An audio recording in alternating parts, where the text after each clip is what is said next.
What up, what up, what up, what up, people? YouTube, TikTok, Facebook, Instagram. What's up? It's January 8th, episode 17. Philly Will Spill. Before I sit down too good, I want y'all to see my merch. See my merch? Yeah, we got the merchandise. If you want a hoodie, it's $75. If you want a t-shirt, it's $45. You got the front, you got the back, you know. Yes, we have merchandise now. You guys can buy. Sooner or later we'll have cups, hats, you name it. But we have merchandise. So, episode 17. First of all, I want to tell everybody to please like and subscribe if this is your first time being on this channel. Give me 1 second.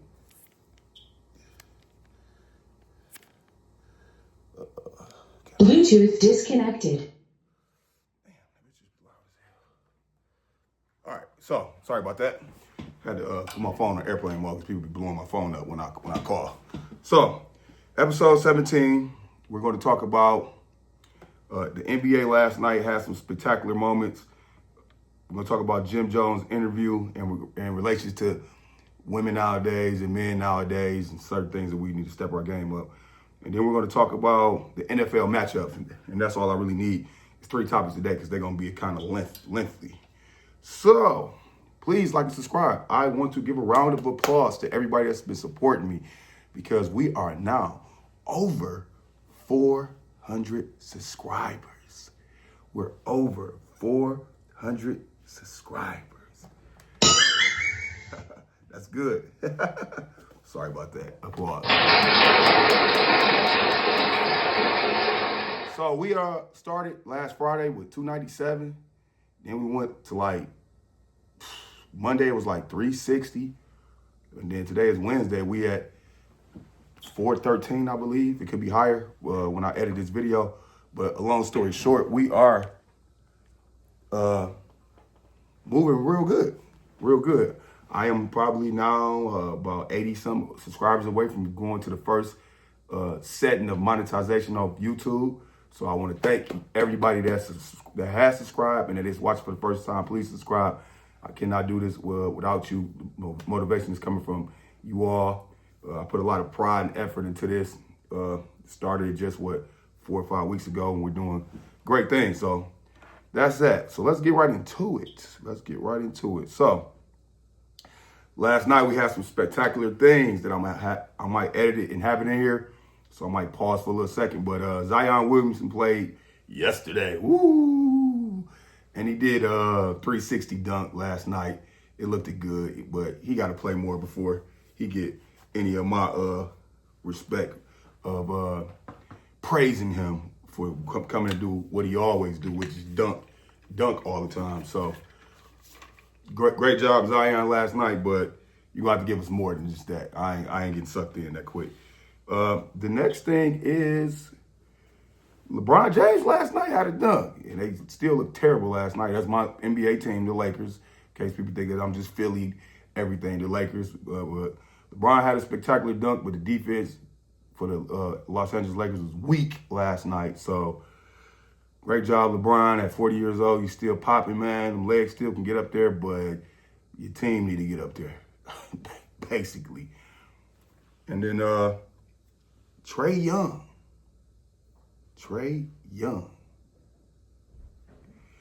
Last night, Trae Young hit a buzzer beater.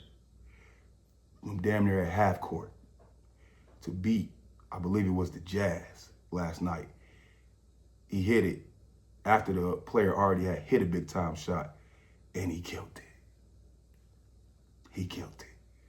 So, round of applause for Trae Young last night for doing that. That was good. And that was good for the NBA, man, because I know a lot of people ask me why I don't talk about the NBA, but I want you guys to feel what I feel.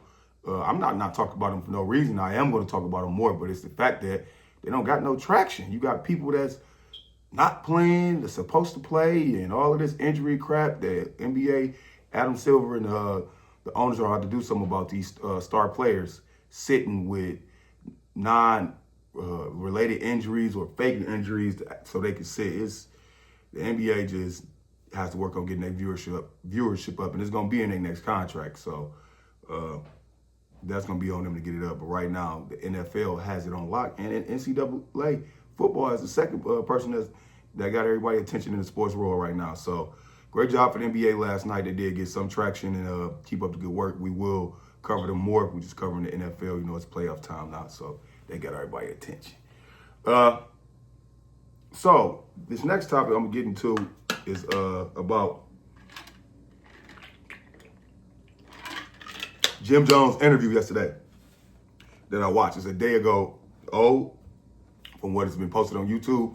And it was a pretty good interview. Jim Jones although he act the toughest of the toughest and the hardest of the hardest, and he active, he in the streets, on his interviews, he did a good interview yesterday. He did.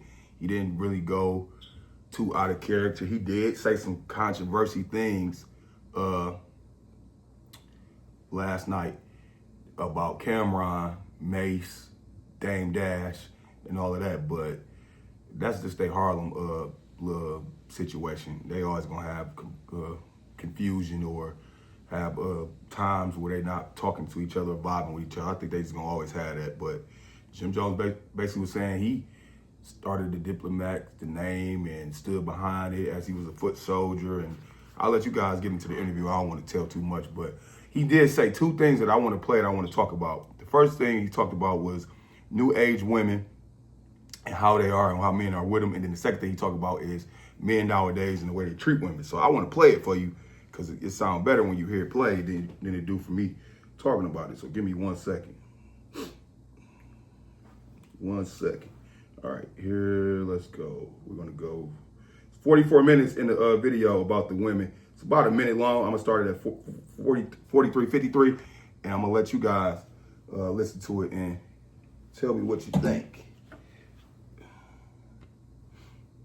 Let them know, because it is if you find the right woman that's worth investing in. It's tricky out there right now as I'm watching it and how these ladies are carrying themselves and shit like that. Like, I mean, we all had them type of women and shit like that, but I come from an R&B era, so. You was crying, you was on your Keith Sweat crying for pussy. Gangsters was listening to R&B music back when I was coming up. You heard? Like, it was a little bit more chivalry left when we was coming up. I think we like the last era that kind of really catered to the women and shit like that. I don't even really hear no R&B music outside no more. Everybody's about getting lit, baddie in the bag and shit like that. So R&B dad. when you're dealing with a generation of females that are more concerned about the bag than they are concerned about the man, then it's like, well, how can you force a man to go over and above and beyond for a woman if they feel like all these bitches are doing the same thing? Damn, that went completely different. And that's to take nothing away from the woman. I don't want nobody to start bashing me. Men ain't shit. You know that. I come from the beginning of time. We're natural predators. They come with the territory. They are not sticking up for any men. But I am saying that men ain't stupid neither. We do know naturally you're supposed to be the breadwinners to take care of women and shit like that. But nobody wants to be used. And if you are being used, you want to be used in the right way. You don't want to be misused and shit like that. And there's a lot of women that's misusing these niggas out here right now. And some of these niggas are weak enough to let the woman have to do it and shit like that. And that's the problem. Most of these niggas don't have no game or never been in a position to even get with any chick. So they fuck it up by giving them what they want. And that's the money in the bag and shit like that, just so they could get some ass and shit like that. You heard? I'm from the era, man. The pussy is free, but the crack costs money. You heard? Like, we wasn't trying to pay for nothing. You dig? Like, I mean, naturally, as a man, when you get to know a female, that shit come with the territory and shit like that. You got a couple dollars and shit like that, you're going to take care of the woman that's with you at the time and shit like that. You know what I mean? But out here, everything's about the bag. There's a lot of prostitution going on out here both ways. You heard? Like, all right, I'm going to stop it there. So, you heard it. And he not that far off. When it's all said and done, the new age women nowadays, and some of the women that's from my era, and crazy as it may sound, some of the women that's over my era, all they're about is the bag. Prostitution is at an all-time high right now. And it's bad on the men's behalf that's out here, because he went more deep into that too, out here just paying them just off of GP. Like, what are we doing? Like he said, Harlem people, and I believe people from Detroit, Michigan, in certain cities back in the day, you ain't do that. You ain't do that. And he said it started down south, and they music, if you listen to it, he said, I gave this girl a rollie, I gave her a rollie, and all that. Like, man, where do you get to establish where the relationship began at? Did it just begin straight with spending money and tricking? Cause you got it. Like, where's the natural game? Where's the natural chemistry? Where's the dopamine at? Where is you got her because you was like that and she liked it you and you liked it her? Where do we just go into straight just giving women money? And then women, why are y'all putting yourself out there as basically like a car on a dealership? But dude see a car on a dealership, he like it. It's a new, brand new whatever with the freshest paint job. The rims look good. The sound system look good. The new cars, not the old school cars. Everything look good. Got an engine. It's roaring. He ride past the dealership. He stopped. He want to go in there and ask the salesman how much for that. Man, that's how y'all look right now. Y'all look like stuff that's at the retail stores that men like and look like cars on the dealership. And y'all basically like the cars on the dealership. When we go on the dealership, what you see, a price tag. That's how y'all come off. With a price tag. Like, I'm speaking for all the men out here in the world. I'm married, but I ain't no fool. My ears be to the street, and I ain't no fool. So, been around the block too before I got married. Females nowadays are nothing. Most of the new era, some of the era from my age have been converted because of the new era, and then some of the older women from my area. I'm in the 30s. I'm in my 30s. And females nowadays, man, if you ain't got no money, they not even looking at you. And I get it, because to a certain extent, I get it. Don't nobody want no broke ass nigga. Excuse my French. I try not to cuss that much, but that's how serious it is. I want no brokey. At the same time, men, if you are doing that, get it. At least have some type of long-term type of situation with the chick. Don't just give her off. And then I recommend men too. Make sure these women got some sense, man, because some of these women that y'all be giving money that went to Miami or went to another country, got that work done to them, is dumb as a donut. When you talk to them, they dumb as a donut. Like, that's all they can talk about is what's on social media, twerking, how much money you got, and how much money you gonna give them. What else can you talk about? What type of business you got going on? What you doing with this money? What you doing with this money? Is it just to go get the next Don Julio bottle and some nails and go to the expensive retail 5-star stores and spend it on that just to stay relevant in the game? Getting ready for the next summer? Or you in the summer just partying? Like, what you doing with this money? What type of business you got going on? What type of career you got going on? Where you trying to be at 2 or 3 years from now? You're trying to stay in the club and trick all day long? So, long story short, my spiel is that females, it's all right to go out and have a conversation or talk to dudes and you don't want to do that's broke. But it's not all right and it look corny and you look like a car on a dealership when all you can talk about is how much money he can give you. What can you do? Where are the boss women at? Where the boss women at, man? Where the boss women at? You know, it was funny when Drake said, to shout to all the boss bitches, wife and niggas. That was funny because you really don't too much see it. And when you seen the situation with Nicki Minaj and Meek Mills, he was like, "Dang, that's crazy." How he crafted that up on top of his head because you don't hear that, and that's the reason why. Females, y'all worth more than just money.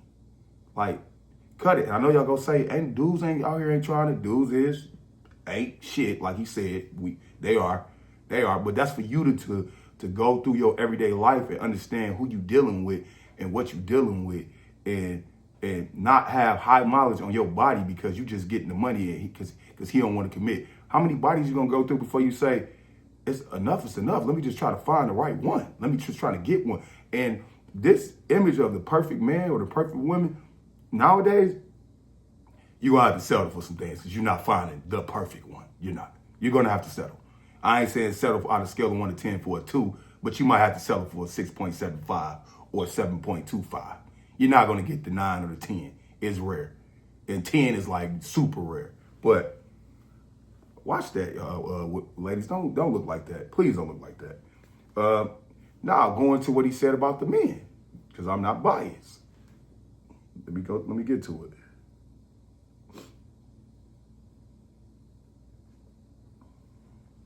Need money to take care of a woman and shit like that. And I would say that's the number one thing yet. But there are women that's willing to ride it out. You dig? And if you're a responsible person and she understands you got ambition, then that shit works for you. But they got a lot of suckers out here that don't understand how to take care of a woman. They don't even buy girls flowers no more. I don't see that shit going on too let's much. talk about that. You heard? Why niggas stop buying flowers? I still get flowers to this day, bro. You heard? Like, I still go buy flowers to this day and bring them shits home. How long y'all been together? 20 years. And you still buying flowers? Still buying flowers to this day. You dig? Like, you have a woman, you gotta treat her as such. Like, you gotta damn near figure out how to feel like you still dating and shit like that when you in a real relationship and you've been with a woman for as long as I have. You gotta figure out ways to really kind of keep this thing going and shit like that, to really show that the love is still fresh and you know what I mean, always brand new and shit like that. Else it's gonna be stale and it's gonna burn out and shit like that. From a person that's been with a woman for so long as I have and shit like that, you know what I mean? But dealing with a woman is tricky, man. It's, you know what I mean? Like, talk about it. They say happy wife is a happy life, you know what I mean? Now I got a crazy hypothetical. So, on that one, he speaking the truth. I can't lie. Chivalry is dead. Men don't open the door for women no more, whether it's going to your local store, whatever type of store it might be, or your lady open the door for her on the car. They forgot about buying flowers for females. I am still one of the people that buy flowers for females. That's just how it was growing up when you was raised with some type of like I always say, morals and values, integrity, and some respect for women. Women as a man, like, flowers are one of those things. I love going to buy them flowers, man. Whether I'm in a doghouse or I'm just buying them just because. But chivalry needs to come back, you know what I'm saying? And women, instead of making men contribute to only having the biggest sack, start making men contribute to being the gentleman. The gentleman, the biggest gentleman, the biggest gentleman.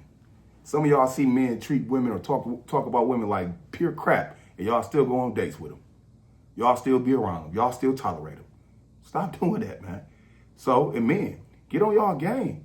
Men that's been in long-term relationships, it don't end on your participation on knowing how to date a woman, court a woman, and keep the relationship thriving because you had her for like 2 or 3 years and now you want to still be with her, but you don't want to do nothing besides sit in the house and watch the game, talk to your homeboys and hump on her whenever you want to hump on her, and then that's it. No, man. Hey, bro. Hey, plan trips, plan cruises, do stuff with the kids, family things, do family dinners, do family game nights, do all type of different things. When the holidays come around, celebrate them holidays, man. Don't just sit there for Thanksgiving and sit back and watch football, and then you ain't did nothing. She in there slaving, and you ain't did nothing. You ain't even went to the store and got her something to drink. You ain't bought her some flowers for show no appreciation. You just there. You just there. You just a male figure. I did see that a lot in old school ways too. This dude is just no, man. Men, get up in these long-term relationships and participate in keeping your relationship fruitful, thriving, and exciting. Not dead, repetitive, and weak. That's our job. So step it up, man. Step it up. All right.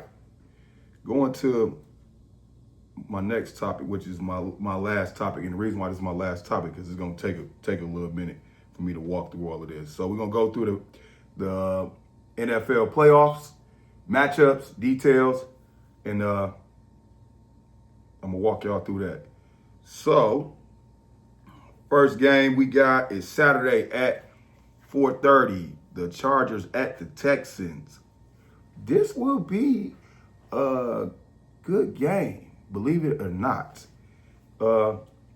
As of lately, C.J. Stroud and DeMeco Ryans for the Texans, they've been struggling. They can't block for C.J. Stroud to save their life, but I think against the Chargers, it's going to be competitive on the defensive side. It's going to be the tail of the tape of if Herbert and J.K. Dobbins or Ladd McConkey or Quentin Johnson turn the ball over, or if C.J. Stroud, Nico Collins, Mixon, and them turn the ball. It's going to be the tail of the turnovers. I don't think it's going to be a high-scoring game. I don't know what the over and under is, but if I had to guess, this game will probably be somewhere around 24-17. 24-17 is where I see it scoring at. As you know, the Texans lost a lot of talent. I think that was Tank Dell knee went out against the game against the Ravens, and it's only Nico Collins, and they lost Stephon Diggs in the middle of the season. So they only got really one premier wide receiver target. They got a running back in the backfield, and then they can't block the C.J. Stroud. But on the other side of the ball, sometimes Herbert come and he looked good, which he has been looking good relatively lately on passing the ball. Because that's all I'm critiquing the Chargers on. Because if you know Jim Harbaugh, especially if you're from Michigan or you're from San Francisco, you know he gonna establish that run, and he did establish that run with the Chargers. But it's all on when they got 3rd and 7, 3rd and 8. Ken Herbert convert them balls over. And he got a bad boy in Ladd McConkey. And Johnson is good too. So, and Robinson is decent also. So you can't really say he don't have targets to get that ball off. But DeMeco Ryans had a hell of a defense for the 49ers. He brought it over to the Texans, and they carried. So he just got to be crafting up some good defense to slow Herbert down or make him create turnovers. It's going to be a lot of this week hitting at the ball. A lot of hitting at the ball. I know all coaches are practicing on ball control, and holding on to that ball. So you could bet. DeMeco's right. DeMeco is one of those. I'm not gonna say he inventor of it because he didn't invent it, but he's one of those people that's heavy on hitting that ball. So watch and see what happens in that game. That's gonna be a good game. That's Saturday at 4:30. Then we got Saturday at 8 o'clock. The Steelers and the Ravens. The Steelers and the Ravens. So I'm going through all the AFC games first, and then I'm gonna go through the NFC.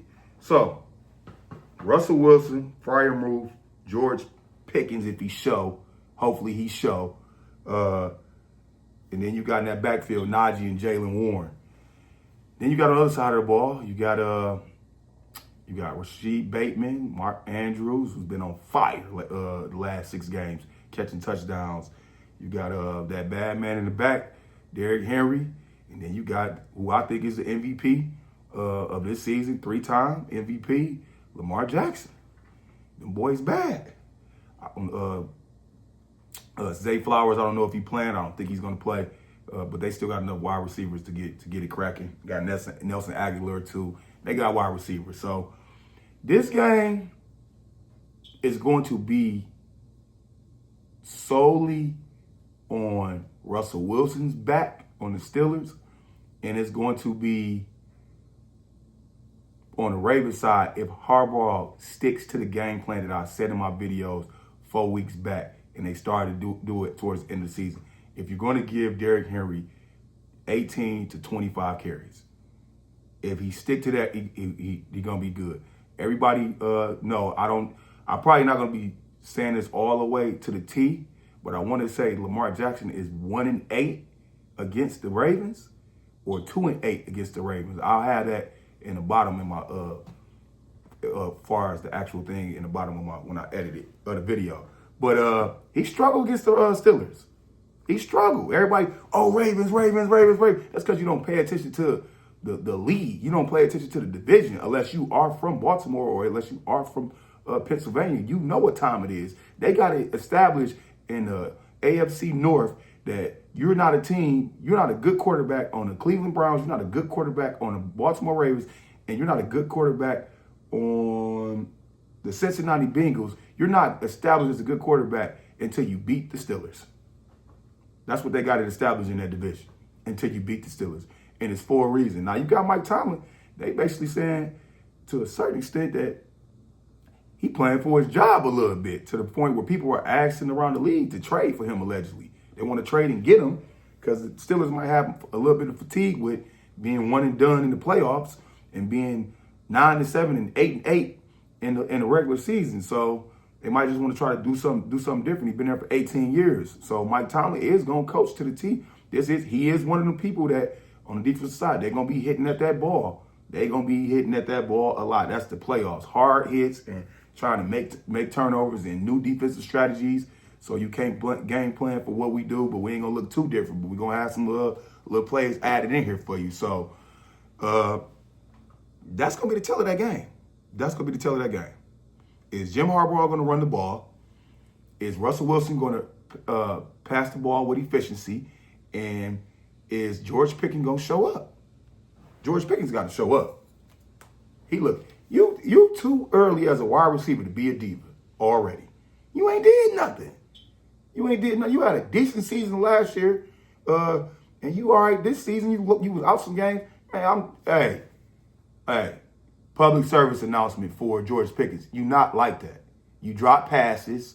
You don't get open. You don't block at times. You take off on certain plays that it's not designed for you to get the ball. You're not like that, bro. And the NFL see it. And if I see it and the NFL see it, you going to probably go to another team, but they're going to give you a subpar contract when it's time for you to go in that third season, which I think is next year, and getting that contract extension. And Mike Tomlin is tolerating you because you got good talent. But, hey, my man, you're not like that. You're talented, but your stats don't show what you really should be doing. So, next matchup, Broncos and Bills. Okay, let me pick who I got. So, in the Chargers and the Texans, I'm going to pick the Chargers. In the Steelers and the Ravens, upset alert. I'm picking the Steelers. And the Chiefs going to love that, but I'm picking the Steelers. Broncos and Bills. In this matchup, you have Bo Nix. That's relatively good. He's a nice quarterback. You got that defense and Patrick Surtain on the island. And they not going to play no games with that 4x1 that the Buffalo Bills choose to run, where they have 4 on one side and 1 on the other side. More than likely, they're going to try to put the 1 on the other side to be Patrick's side so they can go to the other side crazy. But whoever's on Patrick's side going to be on the island. Dalton Kincaid, Shakir, Coleman, the best wide receiver they got to be able to match up with Patrick Surtain, and he can't. Patrick Surtain still the better right now is Cooper. That's because he got jumping ability, he can high point the ball, and he's a seasoned wide receiver that could probably deal with him. And sometimes when Cooper go off, he get in his back, he gone. I've seen some games when Cooper went off. He'd had 3 touchdowns, 200 yards, and I ain't saying he gonna get that, but I'm saying he's eligible and has enough experience to be over there with Patrick Surtain 1-on-1. So that means the other side has to check your Shakir, your Dalton Kincaid, your Coleman, and all of them people of that nature. So I'm going to give it to Buffalo. Josh Allen is the second runner-up for MVP in my book. He has the best TD to interception ratio in the playoffs. I think Bo Nix is going to have a little bit of a struggling drive here and there, where it's going to be something that puts points on the boards for the Bills. Not a pick six, but maybe a turnover here, or just they might go for it on 4th down and they on the 40, 45 and give the Bills a short field, and the Bills come back down and put that ball together. Josh Allen is going to be on one of those things. He's going to play with a chip on the shoulder. He always do, but he definitely going to play with a super chip on the shoulder. Josh Allen won't. I look at his eyes this whole season, and especially when he played him, Josh Allen won't Patrick Mahomes. He won't. Josh Allen wants, you hear me say it, Josh Allen wants Patrick Mahomes. Now, I might hear Lamar Jackson talk and swag and got the teeth and all that and say he a bad man. When I look at his eyes, he do got the killer instinct. But when I look at Josh Allen's eyes, that dude is not playing. He's saying, give me Kansas City Chiefs, and you can give it to me twice. That's how I see it with Josh Allen.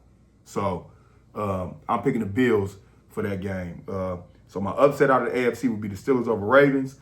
And then I got the Chargers over Texans, and I got Broncos over Bills. NFC, I'm not going to do the first game. I'm going to do the Sunday night game, and I'm going to do the Monday game first. So Sunday night at 8 o'clock, Washington Commanders play the Buccaneers. This is going to be a good offensive game. This is going to be an offensive game. Commanders' defense is middle of the pack. Buccaneers' defense is middle of the pack. And I'm talking about middle, lower of the pack. So this is going to be the tale of who can throw the most touchdowns, Jaden or your boy Baker Mayfield. And Baker been slinging them, and Jaden been slinging them too. So Mike Evans going to be getting off. your FanDuel people, that's the game that you want to go to. If you about the stat line and all of that, your Terry McLaurin's gonna get off. Your Bucky Irvin's gonna get off.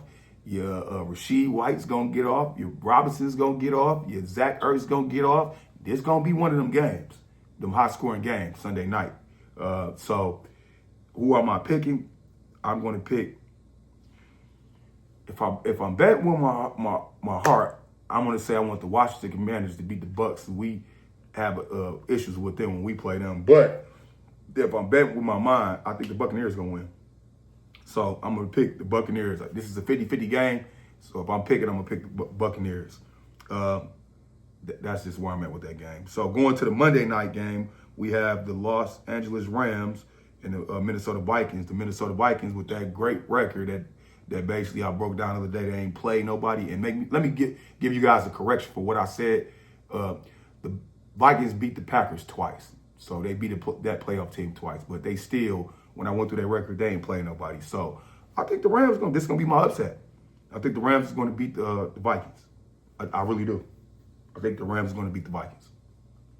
I just think the way Flores calls his defense, in a way, I want to say the best new head coach, because he's the first youngest one, been in the league for at least, I think, almost 8 years as a head coach, if not longer.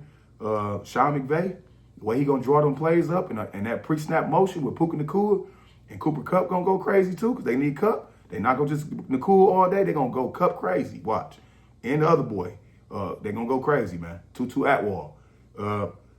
It's going to be one of them games, man. Kyrie Williams. Watch. They going to go off. Watch.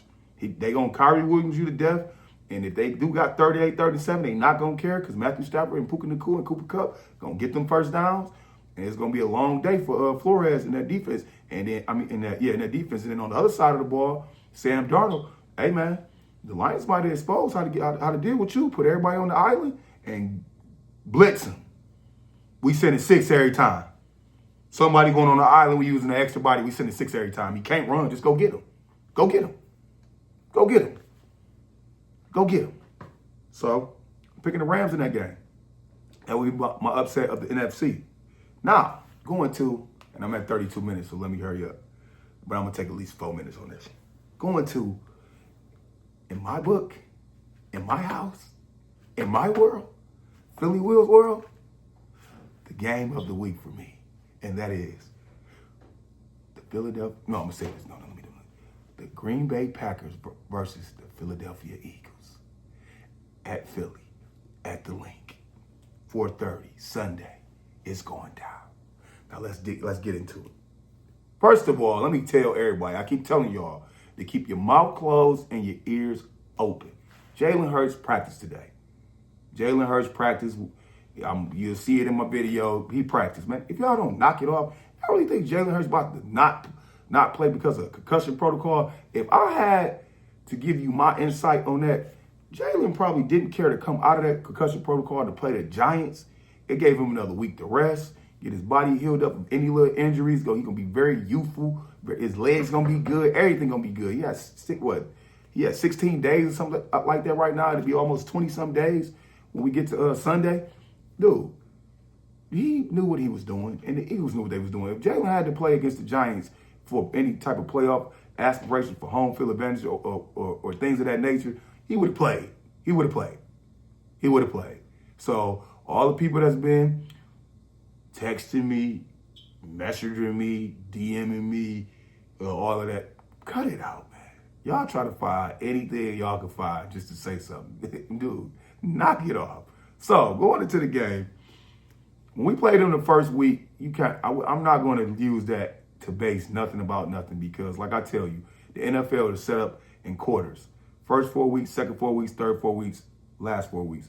First 4 weeks, you look like you're trying to figure what you're going to do. Second 4 weeks, you're starting to get some traction, but you're still working on it. Third 4 weeks is when you look like who you basically are. And the fourth week is when you putting the final touches on before you go into the playoffs. So I can't use the first game too much on the Green Bay Packers. For one, we had a bad field. That was a soccer field. Remember, we played in Brazil. It was a bad field, so nobody could get any traction. It was going to be different on that at the Link. That's going to give advantages to all the athletic people. and just all of the teams in totality, but that ain't gonna be the biggest thing to make a game win. On the Green Bay Packers side of the offense, Watson is out. So all you got is Jaden Reed, and you got Romeo Doubs, and you got Tucker Kraft, and I don't know who it is after that as far as wide out targets, receiving targets. Then you got in the backfield Josh Jacobs, which is he got to be contained, point blank period. Josh Jacobs, he was all right. I don't know if he played the first game. I'll look and correct it on my video, but if I don't remember, that means he ain't do too much of nothing. So if he did play, if he didn't play, then that goes without saying. But going back to Josh Jacobs, he's been relatively hot since Thanksgiving. Went off on Miami, went off on Chicago. Like, he's been hot. He's been hot. And then the last couple games, they've been trying to give him the ball, but not give it to him so much to put some more, keep that tread on his tires for when he go to the playoffs. They're going to use him. They're going to use him a lot. They're going to, if I know Matt LaFleur, and the way he called games, he's going to call games where it's going to be get a ball to Josh Jacobs and let's see if we can catch him with some play action. Because those 5'9" wide receivers, you got to have time to get them the ball. And the Eagles is the number one defense in the league. They're not about to play. Jaden Reed about to get matched up with Darius Slay. Romeo Doubs about to get matched up with Quinyon Mitchell. The third wide receiver who I don't know about to get matched up with Cooper DeJean. Then whoever else the slot receiver about to get matched up with Avonte Maddox or Nakobe Dean. Tucker Kraft about to get matched up with Nakobe Dean. Man, and you see what Jalen Carter did last time. I don't know if y'all know. This is something I can use because strength on strength is just strength on strength. He dominated the offensive line. So they're going to try to double team him, but you see he hurt. And I don't wish for nobody to get hurt, but he hurt Love last time they played. He was getting through there early and often. And they say Love had an injury too, and his arms were numb or something like that, but he said he good. But hey, they're going to get tested. Love is going to need at least about 4 to 5 seconds to catch somebody being open. But I think he's going to need about 6 to 7 seconds to get big plays if he need big plays. And the Eagles not giving up that. The Eagles only really giving you 3 seconds, maybe 3.5, and they there. And they cover. That's the problem. They cover. So if Josh Jacobs ain't getting 5 yards a carry, he ain't averaging 3.5 and 4, it's going to be murder she wrote. Game plan for the Green Bay Packers, get the ball to Josh Jacobs, try to catch the Eagles, do a play action, and catch him with the pass.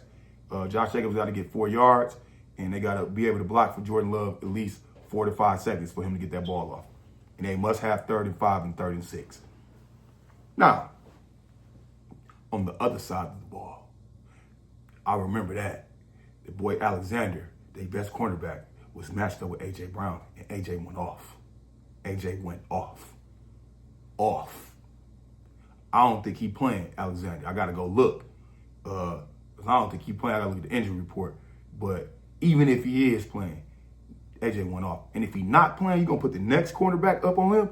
And then that means Devontae going to get the 3rd string. Then you got Dallas Goedert back. Dallas Goedert went off against the New York Giants. I don't know if y'all know, but that first quarter, that boy went off. So he's back. Then you got them 2 horses in the backfield, bro. You got Jalen Hurts, fresh legs. And then you got Saquon Barkley with that awesome offensive line. Jeff Stoutland is the best offensive line coach in the NFL. And I know other NFL offensive line coaches are going to tell you the same thing. If you think about it, when has it ever been a year where the Eagles ain't had a good offensive line under Jeff Stoutland? Think about it. Jason Kelce, Jason Peters, Brooks, Lane Johnson. Now we got Cam Jurgens, all-pro, first-time center. When everybody thought that nobody was going to be able to come behind Jason Kelce and at least do half of what he did, we doing all of that. Pulling, going to the second level, blocking, he doing all of that. Then you got Becton for the Jets. They let him go. Looked great as a guard, was a tackle.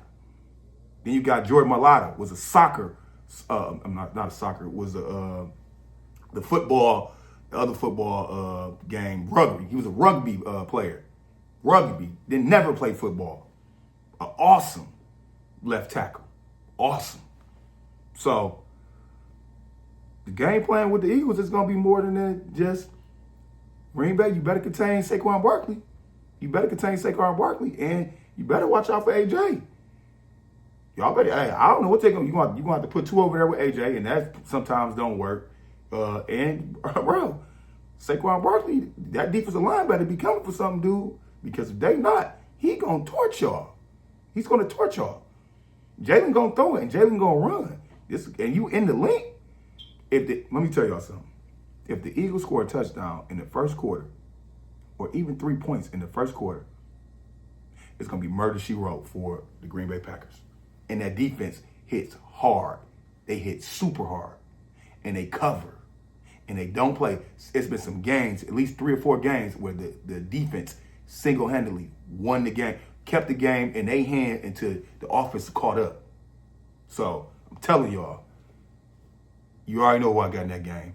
And the spread was at 5.5, 4.5, not 3.5, I think it is. I'm not going through none of that. I made a bet with somebody that we was going to win by 13, and I mean by 13. So, there you have it for my matchups. Tomorrow I'll do college football and some other things. Like I always say, I'm Philly Will all day, every day, and twice on Sunday. Let's get these playoffs cracking, and I'm out.